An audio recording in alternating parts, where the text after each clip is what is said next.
Motivation. I'm motivated. But what do you do when motivation is not enough? You rely on your work ethic. You rely on your discipline. That's mentality. Now let's get it. All right, what's going on, everybody? It's Julian back here with Mentality Podcast. I am crazy excited about today's guest. This is lifelong friend, brother, the best shooter I've ever played basketball with. Yes, I did hoop, for those of y'all that didn't know. Robert Crawford. Rob, how's it going, man? And I'm good, bro. I'm good. I'm excited to be on here, man. For sure, bro. It's crazy the journey we've been on to both be elevating and developing still since high school and be connected is great, man. Yeah. So, first of all, my boy, newly engaged. What's going on, man? How you feeling? Yes, man. It's exciting, bro. It's exciting. Yeah, man. It's been a like I went to I've been planning this for I was planning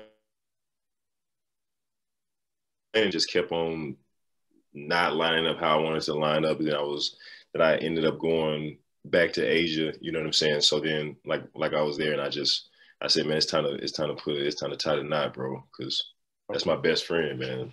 Proud of you, man. That's big, bro. I know that step. I know the feeling. Yeah. It's almost like you feel like more of a man after you do it. Like it's like I done took another step. You know,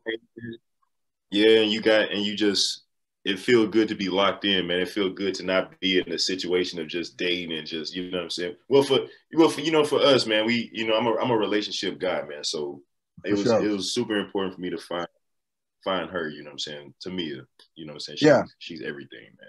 Sure, for sure. So, all right, let's start off with this. Top 5 basketball players of all time on Robert Crawford's list. Ooh, man. I put people on the spot. See, man, my top 5 is different, man, because I got my favorites. So yeah, that's what I want. You want to go top 5, like period, or just my 5 favorites, like the people that you watch, you admire, even mimic your game after. Man, Bean, number 1. That's first and foremost. Always. Bean Bryant, number 1. Number 2, I would have to say for me, I go Mike. And then those last 3 spots are kind of odd for me. I go Joe Johnson, Chris Douglas Roberts. A lot of people ain't gonna remember him. You know what I'm saying? He was always been, Memphis always been one of my favorite players, man. And then I gotta go at number 5. I gotta go PG. Paul George. Okay. So Bean, Jordan, Chris Douglas Roberts, Joe Johnson, and then Paul George.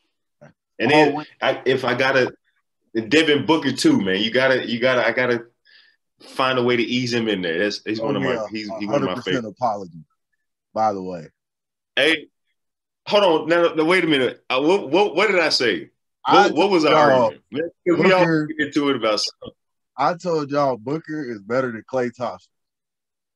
And I got castrated in the group. You did. Hey, virtual handshake. You did. And you called that like 5 years ago. You said it like five years ago. Yeah, bro. You did. Boy, nice. This was when Klay was going crazy. Yeah, the boy nice. So, all right, in case y'all didn't realize, Rob is a professional basketball player. I played with Rob back in high school. I got to watch his career start from there. He went to college at UCA. Then he left UCA, went to Connor State, JUCO, then finished his career back in UCA. He's traveled and played everywhere from China, Asia, I believe Colombia, maybe. He's been everywhere. The UK, he's been all over the place. Yeah. So he's really like, when you think of basketball and living a dream, don't let it just be the NBA, because this man is getting paid to fly all over the country, be in different cultures, different countries, and play the game he loves. So I admire that. So, Rob, your journey. I know it because we've been we've been in it for since day one. But talk a little bit about that journey because I know it's been ups and downs everywhere. Man, it's crazy, man. So where we gonna start? Let's start high school. Well, actually, yeah, let's start high school, man. So high school, Victory Christian, that's where we linked up at, you know what I'm saying? And then from there, like you said, UCA, Central Arkansas. Got, and I don't know, man, like it's crazy because like people like the transition from high school to college, man, it's like it's hard to be prepared for. Mm-hmm. You know what I'm saying? It's hard to like mentally be prepared for because like you go from all these people telling you that you this and you that in high school and then killing on the high school level. And then you go into college, you understand you playing against grown people, playing against grown men. So it's like, man, it's hard to get prepared for. So when I first got to college, man, like I remember just because at Victory, bro, we didn't have like individual workouts. We didn't barely have to go to weights. You know what I'm saying? We just going to practice. We just flying around and we just having fun. You know what I'm saying? We hooping, we winning. Right. You know what I'm saying? So when I got to college, one of the first things that really woke me up was individuals. Like you got class all day from 7:30 a.m. all the way to 2:30, and then at 2:45 is individuals. You know what I'm saying? So that was hard for me, just with the whole coaching staff just locked in on me, point out all my mistakes. You know what I'm saying? That was tough. And then one of the super turning points with me in my first year of college is whenever we started going up and down, and there was a guy guarding me, man, King Cannon, man. His name is King Cannon. Like real name. Yeah, that's his real name.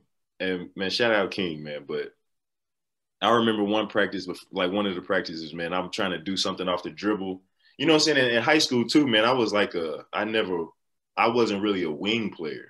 Right. Like I was kind of like a stretch for just athletic. But I never really developed my ball handling yet. So when I got to college, I was too skinny to be in the post. I had the athletics. I had a good enough handle to kind of be on the wing. So they just threw me on the wing. And this is my first time like just playing the wing. So King is guarding me. I get the ball. I'm kind of just shaky with it. You know what I'm saying? I get to something. I like rip through, try to pull up. He blocks it. He blocks my jumper. Like this is like the first time my jumper gets blocked. He blocks my jumper to my forehead, like all palm, like I'm pulling up. He just blocks it, like boom, and hit me in my forehead. I'm like, all right, I have to redshirt. Like right. I'm not even close right now. Right. So I end up redshirting. And a lot of guys, like when they get to college and the coach is like, we want you to redshirt it, like they pissed off about it. You know what I'm saying? I went to the coach's office, knocked on the door, like, yo, I got a red shirt. I'm not ready. I'm not ready. Did you see what happened to my jumper yesterday? I need practice. I need to be in the gym. I'm not ready. Right.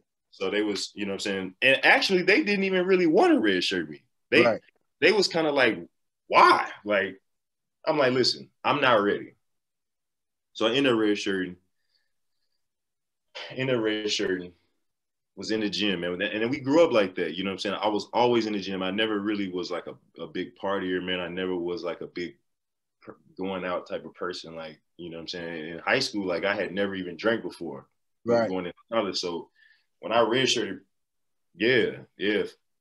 So I was locked in the gym every night, man. You know what I'm saying? Every night by myself, just in there. And then some, we get in there and play some one sometimes, but my game improved, you know what I'm saying? And I started working out with my the grad assistant at the time, Josh Hayes, which he coaching at Whitehall here in Arkansas now. So he's near Pine Bluff. So we still locked in together, man, still working out together. But he was coaching me at the time, and he started getting me right, man. It was the first time I ever did drills. It was the first time I ever did like actual drill. We used to go we hooping, like when we go in the gym, like, you know what time it is. It's nothing but ones, 33. You Right. know, we not doing no drills. So I finally started doing drills with him, and my game started to come together, ball handling and everything. And so my next year, so this will be my red shirt freshman year. The next year, um, everything we starting up everything, and I'm acquainted with college now. Like I'm pretty. I know what's going on, and like just the season starts, bro, and I'm not playing at all. But this is after like a year of just straight work, you know what I'm saying? And I'm putting that work in, and like, and that's another thing about me, bro. I'm not about to sit here. I'm not gonna tell you that I'm killing, and I'm not. You know what I'm saying? Like, I walked into the coach's office and said I need a red shirt. Like, so if I'm doing well, I'm doing well. But if I'm stinking it up, I'm gonna say that. Like, I'm stinking it up, but I'm killing in practice. You know what I'm saying? Killing the starters. I'm still not getting into the games. It got to the point where like the starters, we was losing every game my redshirt freshman year. So it got to the point where the starters was like, bro, put Rob in the game. Like, you ain't got nothing to lose. Like, and coach like, nah, like, you know what I'm saying? So end up, I want to say it was like November, December. Something had happened. Like, I think something had happened. I went to practice. Something had happened, bro. The team just left me. We was going on a road trip. They just left me in Arkansas. I wasn't in trouble or nothing like that. I can't remember exactly what it was, but they just left me. And I knew then, like, bro, I can't be here. Like, I got to get up out of here. You know, like, these people really don't care about what I got going on. They're not really, they not, I got to get out of here. So it gets crazier. I end up, I just, what I end up doing, man. I don't even think I even like I think I told my mom, like, mom, I'm coming home. I'm through with this. I didn't even have no plan. Like, I didn't have I didn't have a plan of like what I was gonna do next, where I was gonna go. I'm just like, I gotta get out of here. And that's another thing. Like, there's a difference also between going through something, like going through a tough time in like school, and kids gotta understand, like, there's a difference between like you not playing, you actually out there screwing up, or you're not playing just because you're in the wrong situation. And it's a fine line, you know what I'm saying? It's a super fine line, because you got to be as a player, as a young player, you have to be able to look in the mirror and be like, you know, I'm just not there yet. You know what I'm saying? I'm not at that place where I thought I was, you know? So I think transferring is not always the best answer, but for me, I got out of there. And I get home, man. Like I said, it's probably at this point, it's probably mid December. Cause in college we used to get out for like a month straight for Christmas break. So I go home, and I end up, I think I called Mark, man. I called Mark Rutledge. Shout out to Mark. Yes, sir. Shout out to Mark. I call him. He's at this time he's at Connor State Junior College, and me, I never thought about junior college because the whole time in high school, you know what I'm saying, I'm always getting recruited D1. You know what I'm saying? So that never even crossed my mind to go JUCO. But now I'm like, man, I'm just trying to hoop. Like, at this point, I ain't hooped in a year and a half. I'm just trying to get on the floor, get in real games, get some reps. And so I called Mark, and like he like, listen, I'm about to talk to Muse, Coach Muse. Shout out to Coach Muse. So he gets on the phone with Coach Muse. He calls me back. He's like, man, Muse wants to have a conversation. He wants to talk to you. So I get on the phone with Muse, man. Muse is like, hey, whatever you need, like, come on, like, Right. like nothing. We don't need to talk about nothing. Everything, we can get everything going. Like, let's go. So boom, I end up going to Connors. So this was December. School starts back in January. I have to sit out the rest of that year, and this is 2009. Yeah. Yeah, this is 2009. So I ended up sitting out the rest of the year, but which was cool because it was almost like me redshirting again, because I was able to see the system, see what they ran, see, you know what I'm saying, I was practicing. So I was getting reps with the guys. I got to know the guys. And so that next year, bro, I came back and killed, bro. Came back and killed. Like, I was a JUCO All-American. But I will say this. my lifestyle was very, very poor off the court. As far as I was still in the gym. I've always been in the gym. Like that's number one. I can attest to that. Yes, my lifestyle, like I was going out, bro, 25, 30-point games in junior college, but I'm over here, you know what I'm saying, at night, you know what I'm saying, when because school is so much easier in junior college. So I'm coming from D1, like school, I'm like, school, like, oh, I'm flying through the work, like I'm going crazy in the classroom. So I got like a 3.9 in junior college, you know what I'm saying? So my life, I put all my focus in was just like basketball and then like just kicking it. Cause that was the first time that I had ever, cause we didn't kick it in high school like that. And I think, and I want to get your point of view on that too, bro. Cause like, do you feel like that is something that kind of hinders you in moving, like when you get older, of not kicking it in high school and not getting that experience and not going out? Or Yeah, I think so. I'm glad we're actually talking about this. That's why I like podcasts, because they flow. Because I think that me and you both struggle with the same thing growing up, which is two Christian men. Yeah. But we have an ability. We make friends. People like us.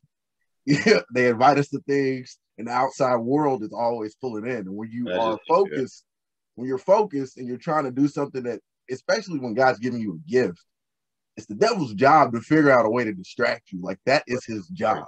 So for me, I don't necessarily think that whether I was in high school or college or whatever, it would have changed at the time of me kicking it in high school and then going to college. If anything, I would have been more prepared to kick it even harder when I got to college. And that's why I asked you, bro, because I never thought of it like that.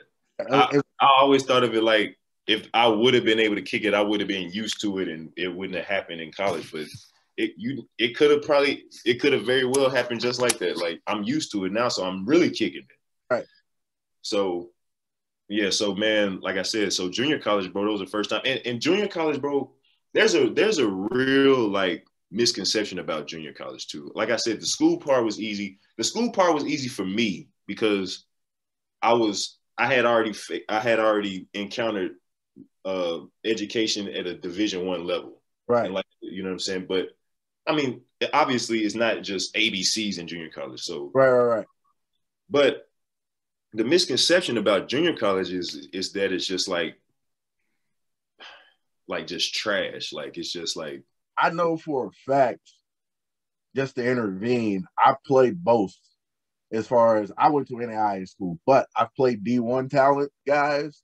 I've played JUCO guys. I've been to open runs and both. Yeah, for sure. Because y'all play NAIA, y'all play everybody. Everybody. So JUCO players, and I'll say this, and I don't care who got a problem with it, got way more dog in them than any D1 player I've ever met. That's a fact, bro. That's a fact, because that's a fact. Like, it's a misconception, man, because it's like you go, like, I know when I was coming up, I never thought about it. I never like entertained going to JUCO, or like it wasn't even a thing. But I would just hear that JUCO is this ratchet place. Like it's like you don't want to go there. Like everybody's in JUCO just for themselves. Like it's selfish. But my experience at JUCO, and I have a lot of other guys that I know that went junior college in other places, and they say the same, bro. It was probably the best college experience. From my JUCO time was probably the best experience that I had, because everyone there was there for the same exact reason. Right. To get out. Like that was it. The whole goal, we gonna come here and we gonna get out. So we were just a family. Like you want to take like boys basketball, girls basketball, softball. We was cool with the rodeo people. Like I didn't even know that was a sport. Like that's a college sport. We cool with them. We was cool. Welcome to Oklahoma, everybody. Just to let y'all know. Fact. Ain't no rodeo. Ain't no rodeo in California, man. They ain't got no rodeos, man. Like New York JUCOs ain't got no rodeos. But we was cool with the baseball team. So and everybody was just like this. So support from sport to sport. We going to all the baseball games. Baseball players coming to our games. We going to little events around campus. You know what I'm saying? Just fooling with folks. But it was cool like that. It was just cool, man. You meet people, talk to people that you never would have talked to. Right. You know, at D1, everything is so spread out. Like, man, I'm talking to the basketball team. Might talk, you know what I'm saying, get cool with the girls basketball team for me and other sports, maybe. But you got to like go out of your way. In JUCO, you passing by these people every day, sitting by these people. So it's different. And basketball wise, bro, we was a family. Like that was like it was the first time I played on a team where we was a family. Right. And I started to understand that you have to be that way to be successful. Everybody got to be on the same page. Everybody got to accept their role. And if your role is to score, you have to score. If your role is to rebound, you have to rebound. So, but anyways, so go to JUCO. It was a great experience for me, but where was I? I was talking about what happens, we getting off track is part of this. But basically, what happens, you had just gotten back and killed. You became a JUCO All-American. Oh, my lifestyle. I was talking about my lifestyle. So my lifestyle, bro. So since I was so cool with everybody, and since we was all like tight knit like that, I was just kicking it off the court. But I didn't realize because I was still killing on the court. And I wasn't like doing heroin and I was just drinking all the time. You know what I'm saying? Just party. College kids. You know what I'm saying? Just doing crazy stuff, staying up all night, 5 o'clock, 6 o'clock in the morning, trying to get up and go to class. First of all, not going to class because no, getting up and going to the gym. Like, right. I'll take care of class later. You know what I'm saying? But my lifestyle, man, you can't burn my Corliss Williamson, my coach, my second time around at UCA, used to say this all the time. You cannot burn both ends of the candle. And it'll work for a little bit. It'll work. And then it's going to stop working. Eventually it's going to run out. So, and that's what I was on, man. I remember having games, bro. Like, and this is when I want to say this too. Like, you have to be able to take advantage of situations when it's sweet. And you have to be able to take advantage of situations when you there's opportunities whenever times look rough. You know what I'm saying? Like, I go from a situation to where I'm at a Division I school. These people don't care about me at all. I'm just there, but I'm getting better. I'm sharpening. My mind is getting sharp. I'm seeing a whole nother level of basketball. Then I go down to junior college where it's not as intense, but the talent level is maybe a little bit better, but my mind is there. So I'm sharp. And it's like, I don't know, man. You have to be able to like, but at JUCO, I was the man. Like, I came back in, like, I'm D1 transfer. And so it's like I averaged 17, but I should have been averaging 25. Right. So it's like when it's sweet, you got to take advantage. You got to be you got to be sharp enough mentality. You had to have that mentality to, okay, man, they made me the man. I can do what I want. I can do what I want to out here. I need to really take advantage of this. But I was just treating it like, oh, I'm doing good. I'm about to just kick it off the court. I'm about to do this and do that.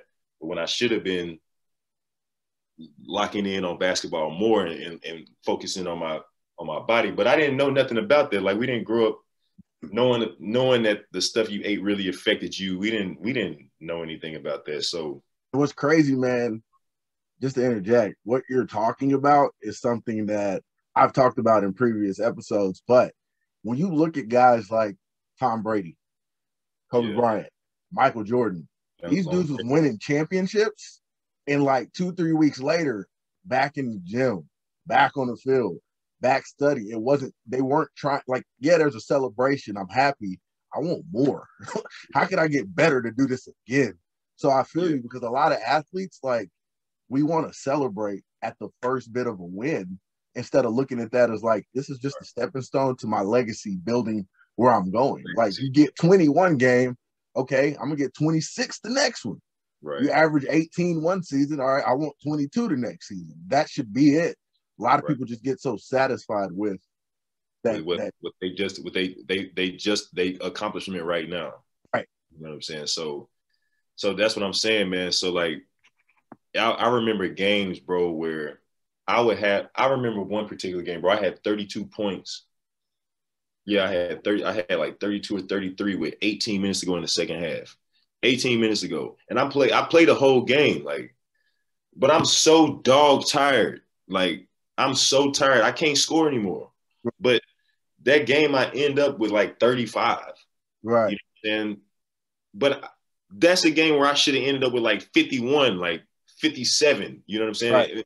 And that those types of things, it changes everything. It may change the whole trajectory of where I could have went, you know what I'm saying, or where I ended up. Like, just instead of having 35 this game, I had 57. That man, they might, you don't know what kind of offers that could have, Right. you know, so it matters. Like, everything matters. So that's another thing I want, like, you know, if any like young kids watching this, man, I want them to understand that, bro, everything you do matters. Don't think that, oh man, it's just one day, or it's just one this or one that. Nah, bro, it's gonna add up, and it matters, because you're gonna get to that moment where you can fold, or you're gonna get to that moment where, on the other side of it, where everything is good for you, everything is sweet, and you need to really use this platform to really accelerate, and you just gonna be mediocre.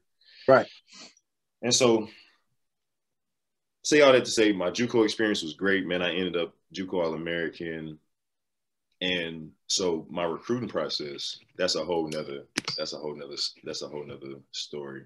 But I end up getting recruited by I end up verbally committing to Idaho. Okay. So I verbally committed to them before the season even started, before the actual season even started, just from the Jerry Mullins camp. I went there and killed that too. So they wanted me, and also their assistant coach one of my mentors, Abi Ara. He coached him at OU. Okay. Yeah, so I was like, yeah, I'm locked in. I'm going here. And then on top of that, Abi was telling me, like, he's a good dude. Like, he gonna take care of you. So I'm like, okay, boom. And so this was like Idaho is a high mid major. Yeah, so I was committed there, but going through the season, man. Like I said, we was a family. Corliss Williamson and his staff, they came in and basically recruited. They wasn't just recruiting me, they was recruiting my boy Jarvis. They was recruiting all of us pretty much. Mark went back, and that was Mark is our childhood friend. You know what I'm saying? We grew up with Mark from. I know you came in a little later, but me and Mark been locked in since 5th grade. I actually met Mark and his dad before I met you. Really? Yeah, at an AAU tournament. I was in Norman. I was in Norman, and we came down and we played Basket of Dreams. Yeah. And I remember, the crazy part is, bro, I had done my research. So I already knew who you were from the Oklahoma Prep magazines. This picture hanging on the rim. I'm like, yeah. That's my sophomore year. So we played Basket of Dreams. I had like a great game. It went overtime. I think we ended up winning, but it was like a tough game. It was a couple almost fights. It was one of them games, bro. Yeah. Mark's dad is sitting on the bench. And he's like, where are you from? I'm like, I'm from Norman, but I'm getting ready to move out here. He's like, oh, okay. Where are you going to school? I'm going to Victory. He said, oh, they going to like you there. You good. Yeah. That's when I first met him and Mark. So I met them in the summer before I came to Victory. We came to Victory, yeah. So, yeah, man. So then, like I said, Mark, he was at Connors when I was sitting out, and then he transferred and went to UCA. So he was already there. So my year, when it was time for me to transfer back to D1, Mark was there. They came in and recruited like 2 or 3 of us off our JUCO team. So I'm like, oh, we about to go, you know what I'm saying, make this magic happen on the D1 level. And so that's when I started realizing, hey, man, that's when I started realizing, like, your lifestyle matters. So they come in, recruit us. We go, me and a couple other my junior college teammates go link back up with Mark. And so it was cool because I knew everybody on it. When we all transferred back. So now we at UCA, bro, you got to think. Now Central Arkansas is a low mid major. Right. And first of all, Coach Muse was absolutely pissed off whenever we told him we going to UCA. He like, I put all this work in for y'all. You know what I'm saying? Y'all need to go higher. Like, y'all have the ability to go high. Like, right. we had we had so many schools in our practices, you know what I'm saying? Arkansas coming in, SEC schools, you know what I'm saying? But we just was like, man, we about to go, you know what I'm saying, lock in again as at UCA. So we go UCA, man. But me, on the individual level, I was still living my life like I was in junior college. Right. So I'm back at D1, but I'm still drinking. I'm still turning up. You know what I'm saying? I'm still living that life off the go. I'm still going to the gym too. Like I'm still going to the gym too. I'm taking care of that. But at the same time, my conditioning wasn't there for Corliss's system. I wasn't the player that I could have been. Mm-hmm. You know what I'm saying? Because I shot the lights off the ball my junior year. That's whenever I started seeing that the development in my jumper. Yeah. Lights out of my junior year, but I couldn't do nothing else. I couldn't really get to the cup. I couldn't, you know what I'm saying? I couldn't move, and that alcohol slows you down a lot, man. People think that these young boys think they can do it and still, no, man. But these young boys these days, they ain't just drinking, man. They be on pills and all type of stuff. I'll be like, oh, I'll be out there like Space Jam, like I'll be out there, man. I can't even catch the ball, but I was still living my life like I was at junior college, and it just didn't work. And so I remember after my junior year, I was going to transfer again. That's remember whenever I was coming. Oh yeah, okay, I remember now. Yep. Yeah. So I was going to transfer. Yeah, I'm glad you didn't, bro. That was look, bro. You remember how close I was to coming to Bartlesville Westland with you, because you was up there, you was running the show up there. I'm like, man, I'm finna go play with Julian. Like, I'm finna go play with you. That's my no guy. Doubt like, you would have averaged 30 because for sure, feeding you the ball all the time. So that you could average 12 assists an outing. Right. But I'm glad you didn't, because that would have put a halt on everything else coming there. It just wasn't. It was pointless. You're too talented. Yeah, man. So after my junior year, man, I'm like, man, I'm through with this. Like, I'm playing. I think I was playing like 17 minutes a game. I averaged 7 points a game, and I'm just like, man, I'm about to go to. I can't. I'm. You know what I'm saying? I was starting a little bit in some games. I wouldn't start. Since some games I wouldn't play at all. Right. It was super up and down, and so I'm just kind of like, man, I'm about to get up out of here. So I don't even know how we end up even talking about it. Like, but I ended up. You were coming down during the summer, and we was working out. Like, people, like, I got videos of me and you in the sand volleyball, like going through ladders, running uphill. Like, people don't understand. You say you was in the gym, but like part of my work ethic, I can give credit to Kobe because he made it cool to work, and you because you was always in the gym. And if I'm your friend, I'm always in the gym too. Like, that's just what it was. We always working out, bro. The people don't understand, bro. We working out 3-4 times a day. Like, we really love the game. Like, we really in there. You know what I'm saying? Getting better. So I link up with you. I'm going down there hooping. I think I end up even talking to the coach, man. I want to say I talked to the coach, and the coach was like, yeah, like, let's make it happen. And then, but I had went through a situation, bro, where basically I ended up in jail between my junior and my senior year. And when I ended up getting, and I went to jail behind the turn up lifestyle, you know what I'm saying? Just doing stuff, just doing something I had no business doing, just all over the place. And so that led to me, like, so how it happened was I got in trouble on New Year's in my junior year. Right. I got in trouble on New Year's, but things didn't start, like, the people, so we basically got to fighting with these people, man. They pressed charges, but the people didn't press charges until like March or April. And so I got in trouble January. They didn't press charges like March or April. So we just thought it was just, you know, they press charges. We're going to go to court.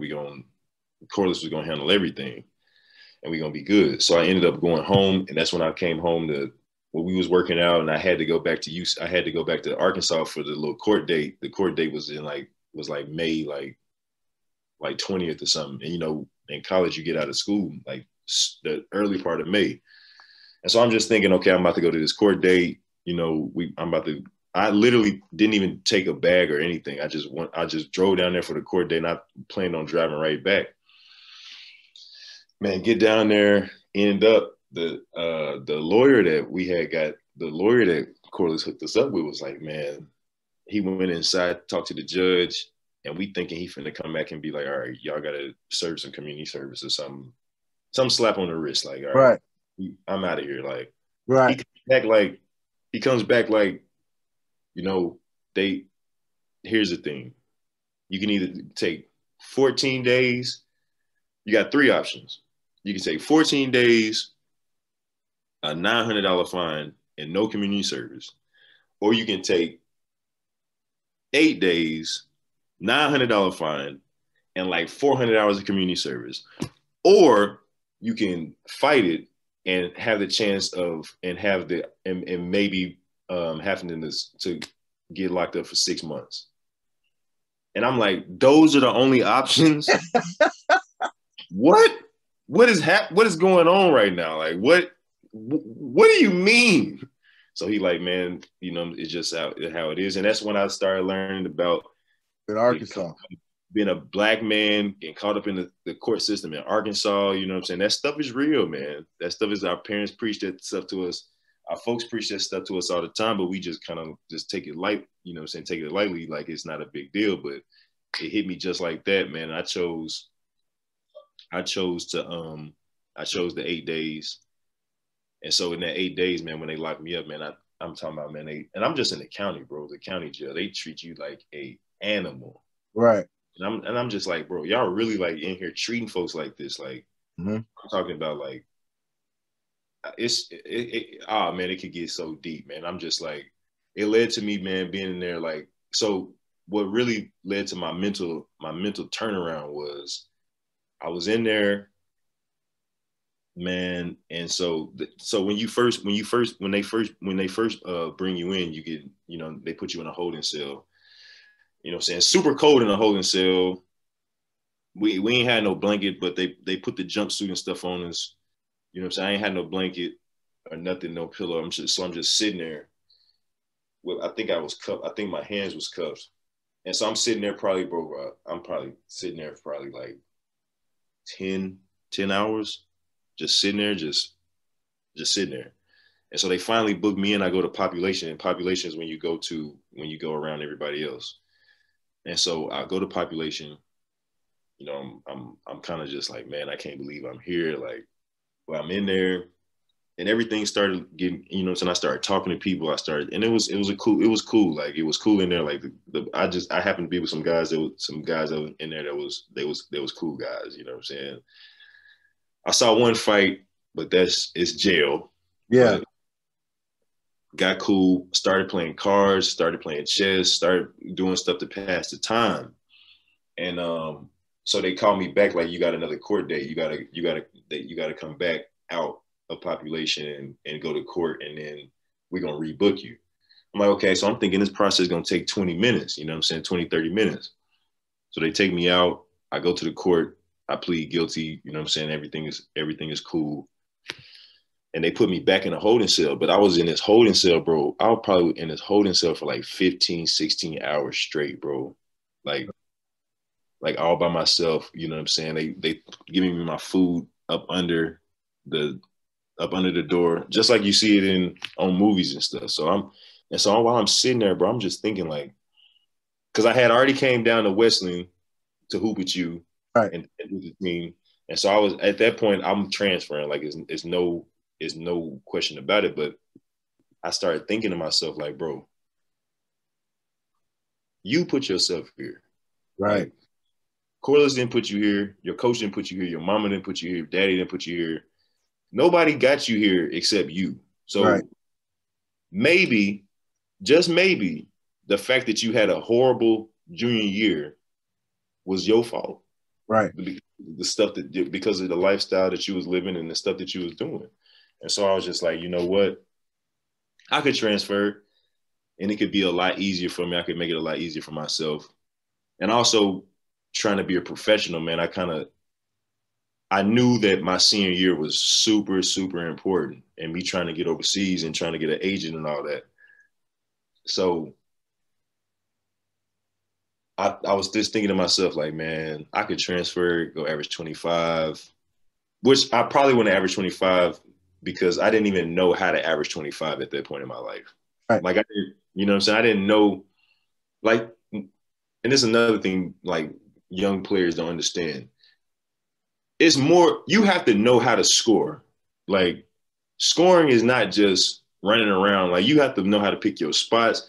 It's footwork it's footwork triple threat. It's footwork off the dribble with the ball. You know what I'm saying? Footwork. It's so much. And I just didn't know I didn't have a mentality to average 25. I didn't have a mentality to even shoot enough shots to average 25. So I'm glad, like you said, I'm glad I didn't do that because I wouldn't have averaged 25. Right. I just thought to myself, man, I could just stick. I could transfer average 25, or I could just stick around, man, at UCA, man, and just figure it out. Mm-hmm. For the first time in my life, just instead of when things get hard, I go somewhere else. Nah, just stick here and figure it out, bro. Because averaging 25 and this is what I'm going through, and this is no offense against to anyone, you know what I'm saying?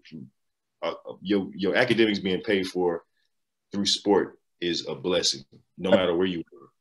But my mentality was like, I can average 25 at Westland at an NAIA. It's NAIA, right? Yeah. Yeah, I can average 25 at an NAIA, and they just be like, okay, good job. Or I could average like 10. This was my goal. Average like 10 and at D1, and it looked way better. We playing against way better schools. Way better. Anybody that knows basketball, that's not being disrespectful to NAIA, and I played NAIA, but averaging 10, 15 at a D1 and averaging 30 at NAIA is completely different. And it's looked at different. Y'all know that. Like, come on now. Exactly. So it's looked at different. So I knew, I kind of felt that, you know what I'm saying? I was just like, you know what, man, I'm just going to battle it out, bro. When I get out of here, I'm just going to give myself the best way I know how in the complete shape. I'm done drinking. I'm done partying. I'm done with all that. Like, I'm about to just get back to like what I was on in high school, bro. Just totally basketball. God, books, basketball. And I'm just lock in. And so the summertime, bro, I got up out of there. I had that moment, you know what I'm saying? I was crying. And what really did it was how they was treating me, man. Like, I'm an upstanding dude, you know what I'm saying? I'm a solid person. And y'all treat me like I killed somebody. Like, I got my hands shackled up. They shackled my ankles up. I'm like, why y'all shackle my ankles? I'm not nowhere near about to try to run out of here. Like, I'm going to do my time, sit down here, do my time. And it's 8 days. Like, I'm going to do that and I'm out of here. But they would just treat me like the food. Oh, man. Listen. And people need to know this. In jail, the eating schedule, they literally feed you just enough to keep you alive. Right. The eating schedule is breakfast is at 4:30 a.m. Lunch is at like 11:15. And then dinner is at 6:30 or 6:30. And so, bro, the meals are so spaced out, like you're literally starving. Right. And it's not like they give you a bunch of food when the meals do come around. Like, it's just like, I remember breakfast was a little glob of rice, some hot sauce, and some tea, and like a slice of bread. Right. That's breakfast. So I'm like, man, like, and so that's what really got me is how they was treating us, man. Like, they was treating me like I was a slave, like a dog. You know what I'm saying? So I'm like, man, that broke me down to the point where I was like, you know what? I got to make a lifestyle change. Mm-hmm. So I did that. Came back my senior year, and I totally, you know, did more than what they felt like I was gonna do. 49% from the 3-point line. Yeah, man. 3-point was going crazy. You know what I'm saying? I stayed in the gym. I was consistent, bro. I think at one point, bro, no, I finished up my senior year leading. My senior year, I finished up, I was 6th in the nation in percentage, 3-point percentage. And I was first, or I was like first or second in attempts and makes. And that's big because I get this example all the time, bro. It's if you shoot 10 and you make 5, that's 50%. I shoot 100 and I make 50, that's 50%. It's not the same. It's not the same, Not exactly. the same. So to be top 5 in the nation in attempts and makes, you shooting the leather off that ball. You know what I'm saying? I want to say I had like 100 some makes and like well over 200 attempts. And it's not like I'm the third option on my team. Right. Also, like I wasn't even the first option. I'm the third option out here just woo woo. So have an incredible senior season, man. We make all kind of magic at UCA my senior year. We end up going to the conference tournament for the first time in program history. I had one game I had 39. That was like the highest points that anybody had ever scored since Scottie Pippen had went there. So it was a lot, you know what I'm saying? The Lord really blessed my senior year, man. He put his hand on my life. I killed. Now it's time to get an agent. Mm-hmm. And so that's another process, man. Like, oh, yes. Now it's time to get an agent. All the agents are asking me. So, and I don't even know. So like, it's crazy because my senior year, man, I'm just playing, and I wanted to go overseas, but I didn't know how I was gonna get there. I guess I was just my mindset was just like, and when the season is over, just talk to your coach and see whatever. But I had asked some other guys before me, like, what happens? And they was just, or I asked Big Will Creekmore. I was like, yeah, what happens whenever you, and shout out to Will, man. Will been helping me my whole career, just putting my name in different conversations and really, you know what I'm saying, trying to push me forward and believing in me. But he was just like, man, your senior year, they just gonna start contacting you. And so it's February. I'm averaging 15, 16 a game. You know what I'm saying? I end up averaging 15. But I'm killing. Like, I had just came off a 40 ball, like I was telling you about. I'm killing. Nobody's contacting me. So I'm like, man, I don't know what's going on. So I want to say March. About March, mid-March, man, agents started just boom, Rob, this is so-and-so from this agency. This is so-and-so from this agency. This is so-and-so. This is this person. That's that person. I'm like, bro, what? You know what I'm saying? Like, I don't know. Nobody in my family ever made it this far. Like, nobody in my family ever did this. So I don't even know. And then, so my situation was a little different too, because I told you, Ebby was my mentor, but Ebby was league. Like, when he was coming out of college, it was league. Like, that's what he's thinking about. Those are the type of agents he was pulling in. I'm pulling in overseas agents and agents that work primarily in Europe. Right. And so he don't really know this path. He knows that there's levels to it. Like Meek say, there's levels to it. He was up here. My path was down here. You know what I'm saying? So I really couldn't go to him for any like advice or guidance. So I was just like, man, I don't know what I'm gonna do. So all the agents was asking me for a highlight tape. I'm like, a highlight tape? Bro, this is 2013. No, 2012. Never had him. 2013. Wasn't doing it.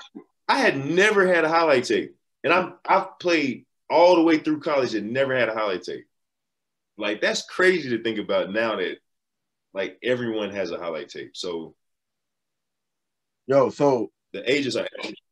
Hold on, because we can come back to that part, but you just led into the perfect segue into this next one that I want to talk about. Go ahead. Which is, for those who are watching, the shirt he has on, but it says RWC Basketball, which stands for his name. I don't know if you want me to put your government out there like that. Yeah. Robert Wesley Crawford. But RWC Productions, Robert creates some of the most elite mixtapes, highlight tapes is what we call them, highlight tapes for all sports now, basketball, whatever you need. We see like Ball is Life. We see those mixtapes and they're great and they're cool and they look amazing. But what Rob has been able to do with his mixtapes that I think separates him from a lot of people and is helping people get recruited, get scholarships, and get jobs is he can break the game down while you're watching the film. So it's not just I see somebody catch the ball, take a dribble, and go lay it up. It's Rob saying, he catch the ball, he's breaking down at the bottom. Look how he's looking off this guy or this jab step. His quickness is elite. This is why he's able to do this. And it really explains the game along with showing highlights. So, Rob, like what you just said, as far as I never had a highlight tape, was that your reason for starting RWC Productions? And it was the 100% reason of starting RWC Productions because, like I said, I had all these agents hitting me up and they needed a tape, and I didn't know how I was gonna get them one. You know what I'm saying? I didn't know who to. And Christian Crimes helped me with my first. He made my first highlight tape. Shout out to Christian for that, man. I never forget that. You know what I'm saying? That type of stuff. But right, me with my first highlight tape. But for whatever reason, no. What happened was Christian had said he was gonna give me a highlight tape, but he was like, I hadn't gotten it yet. Right. So he was like, man, they making it. I'm like, okay, cool. But these agents was like, we need a tape now. Right. We need that now. So I was like, you know what? I just walked in my room one day, like I talked to my coaches. I'm like, man, I need a highlight tape. They like, we don't know what to do. I'm like,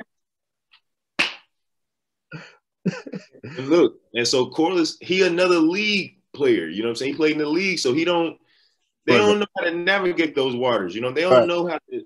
That level is working for themselves. They had agents to do that type of stuff. You know what I'm saying? They had big time agents doing that type of stuff. So he telling me that, and then the assistant coach is like, yeah, we can try to help you. Like, I'm like, listen, I need a tape yesterday.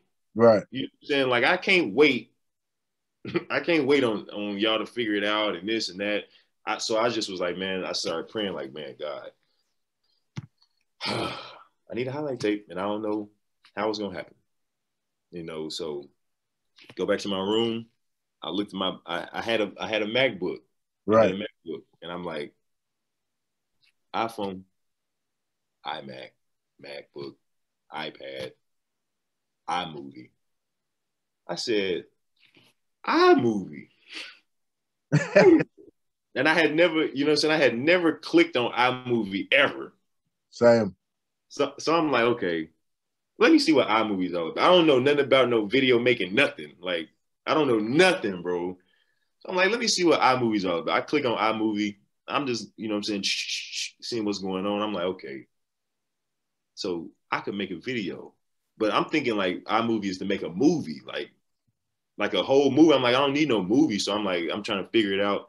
I'm like, wait a minute. So I could just grab these clips and put them inside here and then, oh, okay. You know what I'm saying? I'm like, okay. So boom, that was the first highlight tape that I ever made. And I just sat there all night just figuring it out. Like, okay. And I was always kind of savvy with computers anyway, just it was just natural. And yeah. The creative background, being able to draw and stuff. So I'm like, okay, I put it all together. Made my first highlight tape. But it wasn't until and that highlight tape got me my first job, man, in Europe. And so it wasn't until a couple years later when I was in Portugal where I had got hurt, matter of fact. And it's always blessings in the struggle, bro. It's always light in that struggle because if RWC doesn't exist if I have someone to do this for me. Right. If I don't get hurt in Portugal, RWC doesn't exist. Right. So I ended up getting hurt. I hurt my knee. And I was out for like 4 weeks. And so in that 4 weeks, I couldn't travel with the team. I had to stay there and do like rehab and stuff. And so they would be on the road, but I would just be at the crib by myself, you know what I'm saying? Just doing stuff. And it just hit me one day, man. Like, these other people need highlight tapes too. Mm-hmm. Like, other players need this. Like, other players need this service. So I'm like, man, I could really make a business out of this. Like, I could start making some money. But at the same time, I know I didn't have no money to pay for no highlight tape when I was in school. So I'm like, I'm not going to bust people over the head. I'm not going to charge a whole bunch, but this could be something. So I just started thinking about it, man. And it eventually evolved into RWC Productions, where you know what I'm saying, like you said, not only, so the goal of RWC Productions is so all the players, the high level players, the top ranked players, they all have videos. Like I was telling you, like about my coach Corliss, like he had people making them videos, like people was doing that. Ebby. He had people making him videos. They the high level players, high ranked players. But no one is doing anything for those people in the middle to, you know what I'm saying? Those, and it's a lot more. You got this many high level players, and then you got this many players that is mid low level players. So right. But I was always the guy too, Ju, and you know this too from high school. I was always the guy that I was a high level dude, but I just never broke. I just had never really broke to that like notoriety, right? To speak. Like that's partially because we're from Oklahoma, but continue. Yeah, like everybody we played against that was on that level, I showed out. You know what I'm saying? And it was always that. And it was always, I never, you know what I'm saying, that some guys disappear and some guys handle their business. I always handle my business every time we play somebody with a name. Right. And so I think, like you said, it was just exposure, AAU exposure, really. Mm-hmm. So I felt like, man, I can compete. I can, you know what I'm saying? At the time, I'm like, man, I'm not at that super high level, the NBA level, but I know I could play at that level. You know what I'm saying? I know I could play at that level, but there's more players that are like that they have the talent to play at that level, but they haven't had the exposure. They haven't had the people to push them in that direction, because, you know, at a young age, bro, when you 7th, 8th grade and you got that type of potential, you have to be pushed in that direction. Like you ain't gonna know, okay, I need to go do this to get to the league, or I need to go do that. Somebody has to tell you to do these things. Right. And so that's one of the things that, like with the video stuff, man, I want to target those players, those under the radar players that had a talent but just don't have anybody they don't have any way to showcase their talent. So I want to be able to take my video editing skills, my graphic design skills, and make their mixtapes look like the Ball is Life tapes. Not, you know, not taking away, not like copy and pasting what Ball is Life does, but the quality of the mixtape, you know what I'm saying? Like just the overall quality, the feel of it. And again, I'll say this, and yes, me and Rob are friends. It's like my brother, but anybody that knows me knows I don't hold back the truth for nobody ever. His mixtapes a fact. His mixtapes are better because, again, it highlights true aspects of the game. Yeah. You can watch somebody's Ball is Life mixtape, and I remember watching some people's highlight tapes and mixtapes prior to playing them and being terrified. Like, bro, this dude could kill me. Da-da-da-da. And it's like, no, bro, it's a highlight tape. You look like Superman, but you really not. Yeah. Not. But when you have somebody, I don't even want to call it a highlight tape. I think that's doing it injustice. This is a full-on scouting report to get you a job. That's basically what it is. Yeah. And that's what I'm gonna say. Like, so not only like the graphics and stuff are there, so you locked in. It looks good, but at the same time, I know the game. You know what I'm saying? I talk about this all the time. Like, we basically taught ourselves how to play. Like, my pops put the ball in my hand. He taught me how the fundamentals, chest pass, bounce pass. You know what I'm saying? But the game, like just the details in the game of footwork and using your body, using your shoulder, using your arm, and all of this type of stuff, we taught ourselves that stuff. We didn't have no trainers. Like, I learned to move the ball over when I shot on my jumper because I was playing against you all the time, and you was always taking the ball, stripping low. Right. I learned to move the ball just playing. You know what I'm saying? So we never had no trainers to teach us stuff like that, teach us little knickknacks. But with that being said, the fact that we didn't have anybody to teach us this stuff, we learned it. Like, we really thoroughly learned how to do stuff. We really thoroughly learned how to play the game. And moving forward, as me being a professional and playing on all these different teams, all these different countries, all these different perspectives, I'm seeing the game in so many different from so many different points of view. I learn more. You know what I'm saying? One of the major things that I learned, I didn't learn this till I was a pro, which is crazy, but just little stuff like intangible stuff that people like players can do can have your team win championships.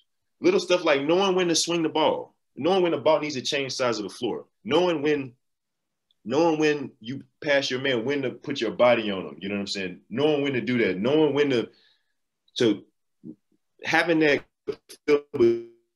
not between over dribbling and being patient, but keeping the ball at an attacking point. Like that's the type of stuff that we highlight. You know what I'm saying? That's the type of stuff that I highlighted in my mixtape. So the scouts and whoever's looking can see, like, okay, he doing that.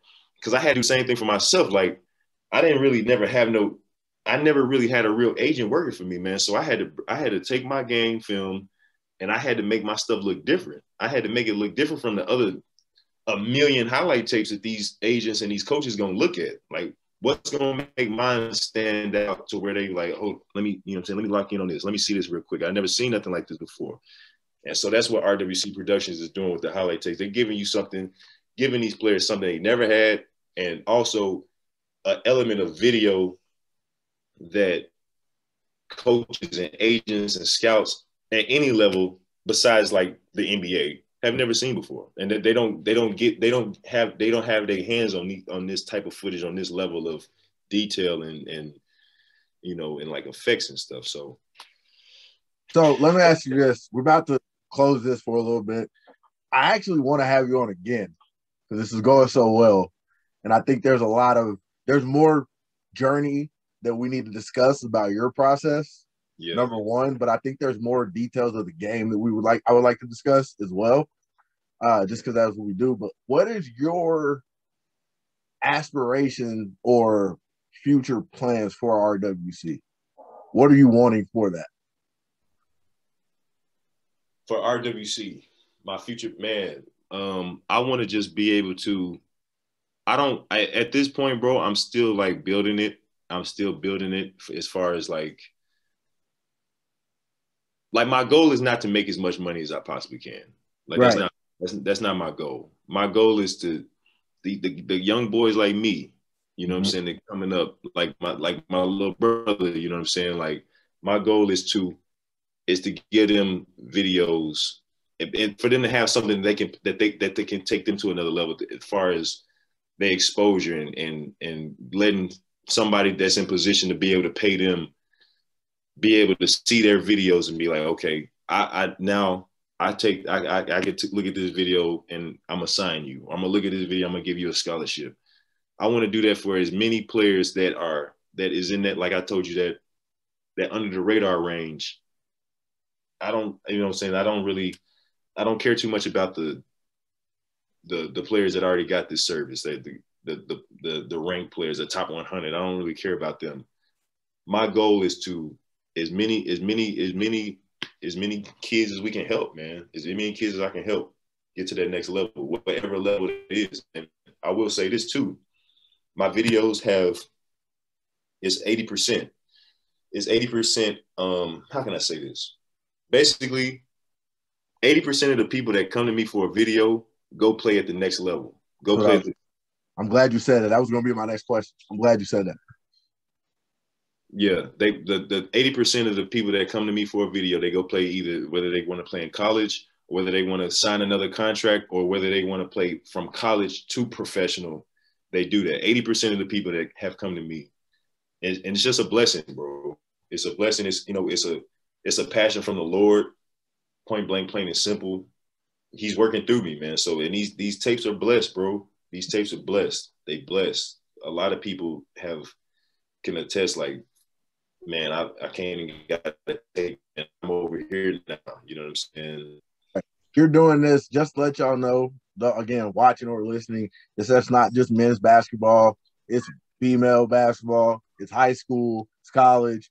Wherever you're at, if you're wanting to have a quality tape, Rob's the person to go to. And I'll put my name on that. I'll put this podcast, whatever else you want me to put on that.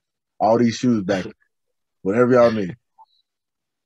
Hey, man, you didn't came up in the shoe game too, man. I've been seeing that. Fighting hard, bro.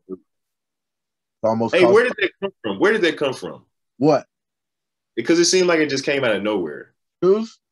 Yeah. So I've always loved shoes, but I would say this. I feel like I have a habit of like going really hard for certain things. So I don't know if you remember, but when I was at Westland, it was snapbacks. I had a ton of them. Yeah. Yeah. Right. I've always liked shoes, but I just got into it again once I moved back home to Norman and start working and making money so I could actually buy them. And then it was just like I just snapped back into it and I just go hard.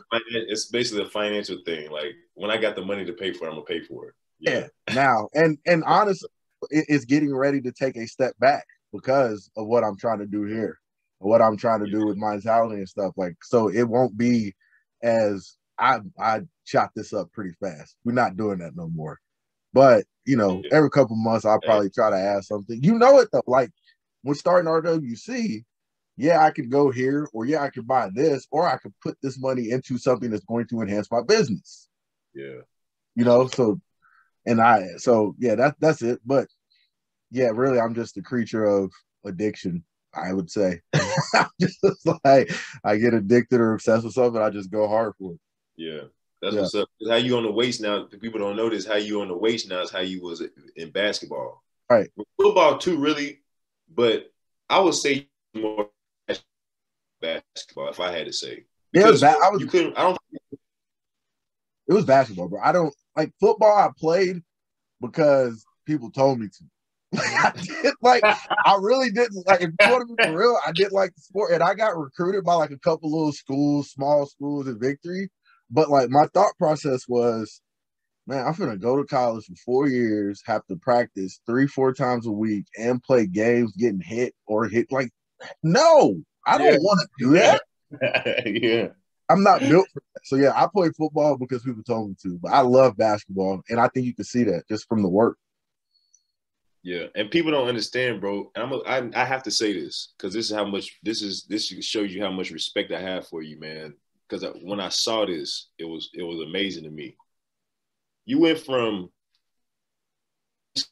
your junior year. Was it your junior year? Yeah, yeah. Your junior year, my sophomore year. Oh yeah. No, my senior year, your junior year. Yes, your senior year, my junior year. This man went from no high school basketball. No, when you was at Victory, you didn't even play. Like you played probably 2 minutes a game. Right. No high school basketball, no AAU, not no real AAU, just rink-dink tournaments, you know what I'm saying? No middle school, nothing. All of that, and ended up getting a scholarship playing basketball. That's amazing, bro. That's amazing. Like you was 12 steps behind, right. and going to school and making something out of basketball, which is crazy. Like end up paying for your school with basketball. That's crazy. That's crazy. And I think that's always gonna be a salute for me, man, because I was the one. I had to, you know what I'm saying? I had more. I had options, you know what I'm saying? Right. You just kind of just made a way. You made a way. So that's, bro, honestly, that's why I said we're getting crunched on time right now. So that's the only reason I'm having to cut this one off. But that's why I want to have you back, because there's pieces to this journey that we ain't even discussed, even in my lane, that a lot of people don't understand. Like, people don't understand how valuable you are to me, because you really helped get me out of a hole that was getting ready to get bad. like I was getting ready. I was basically on the line of I'm about to self-destruct or I can make something out of myself. And it was your phone call and your conversation. It was like, okay, let's go make something happen. So you always been important in that aspect too, bro. You basically helped turn my life around. From the exact thing we talked about earlier with the kicking it and the wanting to hang out and be that guy. Like I lost myself and you helped me do that. So I think what I want to do is, if you have time, do this again and make this make the next one a part 2. Man, listen, just let me know, bro. Just let me know. I'm locked in. I like moving, bro. I love being a part. I appreciate you allowing me to giving me the platform and allowing me to be a part of the movement. It's when it's first started, you know what I'm saying? Because it's going to blow up for sure. It's going to blow up. Yeah. So here's what we'll do, man. I'm going to end it here. Rob, again, I thank you for having me on. You've always inspired me just from your work ethic. your ability to bounce back. Like I said, they say family, like I don't believe blood necessarily makes you family, because I got brothers like this that I've been with since day one that I'll fight for, do whatever. We don't argue, we do it all. But I appreciate you being on here. I do think I want to schedule. No, I don't think we're going to schedule a part 2, because there's more pieces to your story and there's more pieces of my story where they've intertwined that need to be spoke about. Because there's a lot of kids that, even if it's not right now, this could be 5-6 months from now. This blows up, like you said, and people are going back like, oh, that's Rob. I want to listen to this. They need to hear more of the story. So, again, I appreciate you for having me, or I appreciate you for coming on. And anything else you want to close with, bro? Nah, man. You know what I'm saying? I just, if I got to say anything, man, for the young fellas, man, keep God first. Keep God first. Listen to the people that love you. Listen to the people that love you. And listen when you don't know why you're listening. And then just keep grinding, bro. Keep moving. All right, man. So I thank you. Thank y'all for tuning in. Please be ready for part 2, because it's going to get better. Y'all have a good one.